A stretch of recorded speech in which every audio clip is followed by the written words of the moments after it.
Jarod Wigglesworth. I am a service plumber for Southern Air. My father has been a plumber for 20 plus years, so growing up with him, occasionally I'd go run side jobs with him on the weekends, and turns out I really like working in the field and working with my hands. It was something I could get into physically. It would give you a physical demand that would make you feel like you've accomplished something, and it's not repetitive. A lot of the times you can go through and do one thing one day, something else a different day. It makes it interesting. Going from working on something as simple as a toilet to, oh, now you gotta dig up a whole sewer line, that's a large switch that is fun to do. I was straight out of high school, I went into plumbing.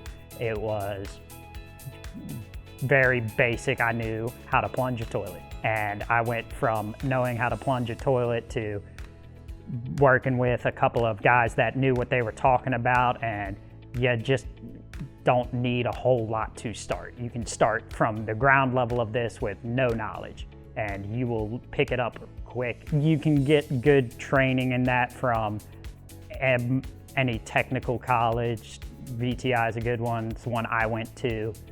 They do a very good job on both book learning for the people that can learn more efficiently through that, but they also give you a vast amount of practical experience. People want plumbers. Plumbers are things people will always need.